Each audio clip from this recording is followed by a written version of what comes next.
Ini dalilnya semua kita sudah tahu tentunya, surah Al-Asr. Nah, ini semua insya Allah umat Islam hafal karena pendeknya surah ini ya. 3 ayat, surah nomor 103. A'udzu billahi minasyaitonir rajim. Wal 'asr, demi masa waktu yang kalian lalui di dunia. Innal insana lafi khusr. Semua manusia pasti melalui kerugian. Illa alladzina amanu wa amilus shalihat. Kecuali orang yang beriman dan beramal saleh. Itu tidak akan melalui kerugian. Allah akan berikan dia jalan keluar dari masalahnya, dan kalaupun sampai ada sesuatu masalah atau program atau proyek dia tidak dapat, berarti baik buat dia. Pasti itu, tidak mungkin tidak. Allah selamatkan dia. Wa tawasaw bil haqqi wa tawasaw bis sabr. Maka saling mewasiatkanlah kebaikan ini dan kebenaran ini, dan saling mewasiatkanlah agar sabar selama hidup di dunia, karena kalian akan menuju ke akhirat. Saya kasih contoh teman-teman, ada satu doktor ngajar di Ummul Qura, Dr. Muhammad, semoga Allah jaga beliau. Saya pernah mendengarkan salah satu kaset ceramahnya luar biasa gitu. Dia kasih contoh, dia bilang ada seseorang, jazakallah khair, ada seseorang di Saudi, teman dia, salehnya luar biasa ibadahnya. Dia bilang, sholat malamnya gak kehilangan, sholat 5 waktu selalu on time, selalu menjaga istiqomah di jalan Allah, halal, haram. Satu waktu dia lamar seorang wanita dan diterima lamarannya. Pada saat sudah mau menikah, gitu kan, kurang lebih ditentukan jadwal, kalau saya tidak salah itu 3 bulan dari waktu itu akan menikah. 2 bulan atau 1 bulan sebelum pernikahan, tiba-tiba perempuan ini batalin pernikahan. Batal pernikahan, nggak jadi nikah. Laki-laki ini bertanya kepada calon mertuanya, ada apa? Saya juga nggak tahu. Ditanya perempuan ini oleh orang tuanya, kenapa nak? Malu keluarga? Enggak, pokoknya saya nggak mau nikah sama laki-laki ini. Bersikeras si perempuan tidak mau nikah. Kata Dr. Muhammad, dia bilang, saya setiap kali ketemu sama teman saya ini, teman saya selalu berdoa.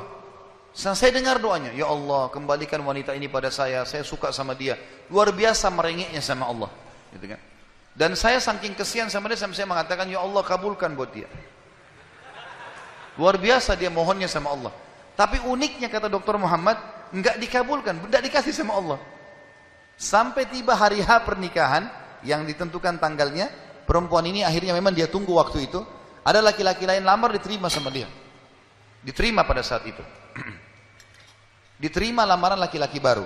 Waktu sudah menikah sama laki-laki itu, si orang soleh ini, temannya Dr. Muhammad, berhenti berdoa. Ya selesai, jadi istrinya orang, nggak boleh kita doa lagi kan. Maka Dr. Muhammad mengatakan, saya justru bertanya-tanya pada saat itu, di mana bentuk kasih sayangnya Allah kepada teman saya? Dia sudah soleh, janji Allah baik, mestinya dia dapat yang dia mau. Kenapa di sini luput? Nah ini yang saya bilang di poin ke-11, Allah selamatkan dari kerugian dan bahaya. Ternyata dia bilang, justru setelah perempuan itu nikah sama laki-laki yang jadi suaminya sekarang, saya baru tahu bentuk kasih sayangnya Allah pada teman saya. Karena ternyata baru sebulan menikah, perempuan ini periksa ke dokter, dia punya sakit di dada sebelah kanannya, maaf di payudara sebelah kanan. Dokter memvonis kena kanker payudara yang kronis, harus dipotong. Sebulan menikah, payudara kanannya dipotong. Bulan kedua, kanker itu sudah menyebar ke payudara kiri dan dipotong dua-duanya dalam 2 bulan pernikahan. Bulan ketiga, ini kejadian nyata. Bulan ketiga, ternyata perempuan ini punya masalah di urat saraf di bagian otak belakangnya, sehingga membuat kedua matanya buta. Dan bulan keempat, wanita ini meninggal dunia. Kata dia, Dr. Muhammad bilang, subhanallah, kalau teman saya yang jadi suami dia, maka dia tidak akan menikmati pernikahan. Tapi Allah selamatkan dia dengan caranya. Jadi kadang-kadang ada yang luput dari kita. Kita sudah mohon sama Allah, Allah belum kasih.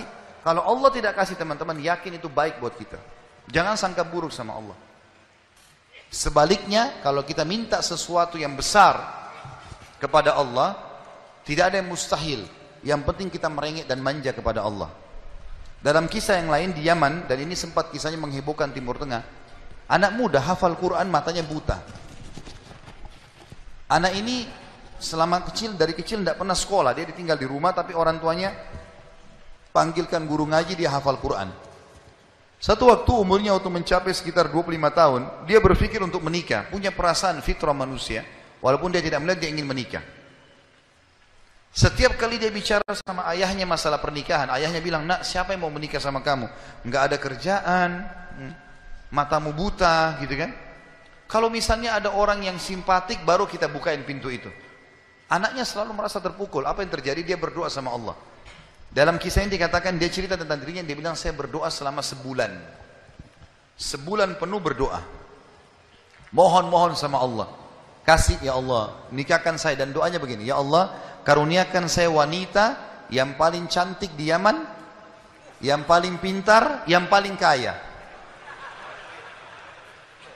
Begitu doanya. Saya sengaja datangkan contoh pernikahan supaya tidak ngantuk ini. Langsung melotot matanya laki-laki di sini. Tapi memang kisah nyata terjadi seperti itu. Maka teman-teman sekalian, di hari ke-30 dari doanya, sebulan dia berdoa, dia mimpi, ada orang datang dalam mimpinya mengatakan begini, hai anak muda, jodohmu namanya Fulana binti Fulana. Disebut nama perempuan itu. Ayahnya bernama Fulan bin Fulan. Itu tokoh masyarakat di kampung sebelah, di kota sebelah. Besok datanglah lamar. Begitu mimpinya dia. Dia bangun, kaget. Dia sholat tahajud, kemudian dia sholat subuh.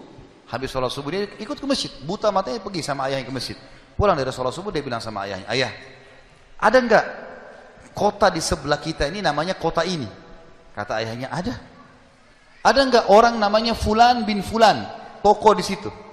Kata ayahnya, ada. Ini dalam mimpi disebut ini. Dia enggak tahu kota itu, dia enggak tahu orang itu. Kata ayahnya, ada. Itu toko masyarakat terkenal di sana, orang kaya raya. Ada enggak anaknya namanya Fulana binti Fulana? Kata ayahnya, ada. Kata dia, lamarin buat saya, ayah. Kata ayahnya, apa kau sadar yang kau ucapin? Perempuan ini terkenal karena cantiknya, kayahnya, pintarnya. Laki-laki kalau datang ditolak-tolakin sama dia. Kamu gak ada sekolah, buta mata, kita juga orang pas-pasan. Dia bilang, ayah, saya mimpi begini. Dari mana saya tahu nama kota itu? Saya nggak pernah tahu. Dari mana saya tahu namanya, nama anaknya? Ini mimpi, suruh saya lamar hari ini. Ayah bilang, baiklah kalau gitu. Kita coba, tapi pertaruhkan nama keluarga ini. Bisa diterima, bisa ditolak. Dia bilang, pergilah ke sana. Disambut, diterima oleh orang itu. Subhanallah, ini kisah nyata ya, menghebohkan Timur Tengah kisah ini. Luar biasa. Maka pada saat itu masuk ke dalam rumah, disambut dan segala macam. Tuan rumahnya tanya, iya ada keperluan apa? Dia bilang, ini anak saya buta matanya tapi hafal Quran, disebutkanlah kebaikan-kebaikannya.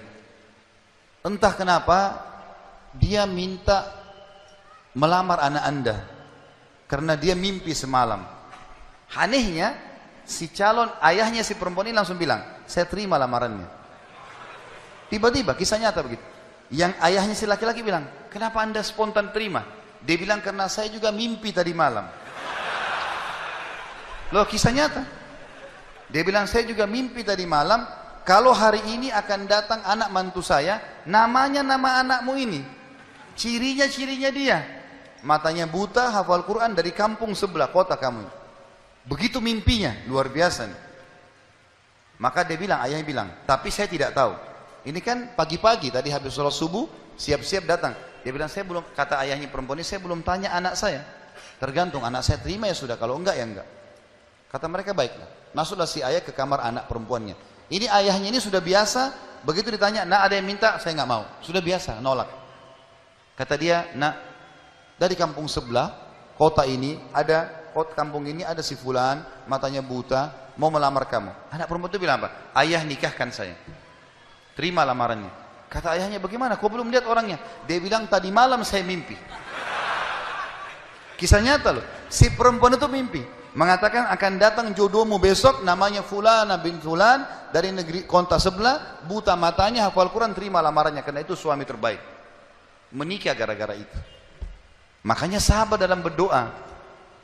Kita ini kadang-kadang atau antum ini sering berdoa, baru 2 kali sudah ngomel sama Allah.